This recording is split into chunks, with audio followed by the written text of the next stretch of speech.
नमो नमः, स्वागत है आप सभी का। और आज की क्लास में हम पढ़ने वाले हैं संस्कृत व्याकरण का एक महत्वपूर्ण सूत्र। ठीक है, कौन सा सूत्र है? सूत्र यहाँ पे लिखा हुआ है न तीसरी चतस्री। ठीक है, तो न तीसरी चतस्री। देखो, जब त्रि शब्द हम पढ़ते हैं तो त्रि शब्द को स्त्रीलिंग के अंदर तीसरी आदेश हो जाता है और चतुर शब्द को स्त्रीलिंग के अंदर चतस्री आदेश हो जाता है। कौन से सूत्र से? त्रिचतुर्हो स्त्रियाम तिस्र चतस्र सूत्र से। ठीक है, अब यहां पे क्या स्थिति होती है? ये सूत्र क्या होता है? ये कहता है कि न तिस्र चतस्र, मतलब तीसरे शब्द में और चतस्री शब्द में नहीं होगा। अब यहाँ पे सूत्र ने बताया नहीं क्या नहीं होगा, तो उसके लिए हम पढ़ते हैं इसकी वृत्ति कि ये क्या नहीं होगा। एतयोर नामी, यहाँ पे सबसे पहले लिखा हुआ है एतयो। एतयो का मतलब हो गया तीसरी और चतस्री। तीसरी और चतस्री, एतयो यानी ये दोनों में। ठीक है, तो तीसरी और चतस्री में नामी, नामी जो अपना सूत्र आया था, एक पहले सूत्र हमने पढ़ा था हर्षवन अध्यापन नुट से नुट का आगम होता है, आम प्रत्यय परे रहते और वहां पे नाम बन जाता है और जिसका नाम हो जाता है वो नामी हो जाता है और वो बड़ा हो जाता है। नामी सूत्र आकर के यहाँ पे दीर्घ करता है। ठीक है, तो जो नामी सूत्र से दीर्घ होगा तीसरी और चतस्री में, नामी से होने वाला दीर्घ न नहीं होगा। न का मतलब क्या हो गया? नहीं होगा।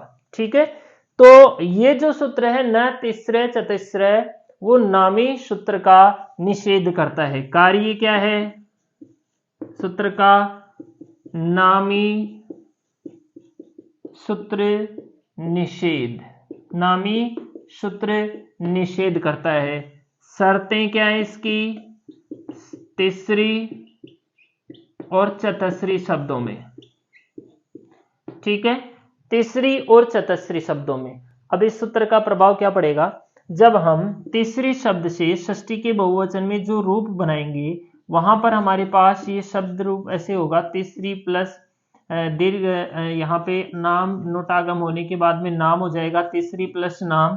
तो यहाँ पे जब अटकुपवांग नामी सूत्र से यहाँ पर दीर्घ करने आएगा, नामी सूत्र दीर्घ करने के लिए आता है। अगर यहाँ पे दीर्घ करने के लिए वो आता तो यहाँ पे बनता है ऐसे तीसरी नाम, है ना। प्रतियोगी परीक्षाओं में ये प्रश्न कई बार पूछा जाता है परीक्षाओं में कि तीसरी स्त्री शब्द से, शब्द रूप देखो क्या है, मूल शब्द रूप क्या है यहाँ पे? त्रि।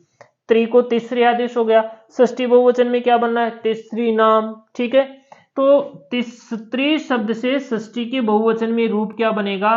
तीसरी नाम। तो ये भी दे देता है यहाँ पे, जबकि यहाँ पे दीर्घ होता ही नहीं है, क्योंकि नामी सूत्र जब दीर्घ करने आता है तो न तीसरी चतस्री इसको निषेध कर देता है। तो ये ऐसे का ऐसे ही रहता है, तीसरी न का न हो जाता है और इस तरह से यहाँ पे रूप बनता है तीसरी नाम। ये जो सूत्र है वही ये चीज हमें सिखाता है कि यहाँ पे ये नहीं करना है, यही रहेगा। क्योंकि जो नामी सूत्र है वो दीर्घ करने तो आता है, लेकिन न तीसरे चतस्रे ये कहता है कि नहीं नहीं भाई साहब, आप तीसरी शब्दों में और चतस्री शब्दों में दीर्घ नहीं कर सकते हो, इनको बड़ा नहीं कर सकते। आप भाई साहब कैसे बड़ा कर दोगे? आप, मैं बैठा हूं यहाँ पे, मना कर देता उसको, चलो तुम्हें जाना पड़ेगा यहाँ से।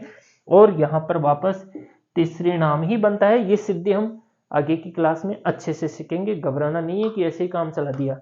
यहाँ पे सिर्फ हमने सूत्र समझाया कि सूत्र क्या काम करता है। ये नामी सूत्र का निषेध करेगा तीसरी और चतस्री शब्दों में। नामी सूत्र क्या करता है? षष्ठी के बहुवचन में दीर्घ करने के लिए आता है, हमने पहले पढ़ा था। तो ये था आज की क्लास का अपना छोटी सी क्लास का छोटा सा सूत्र। थैंक्स, धन्यवाद।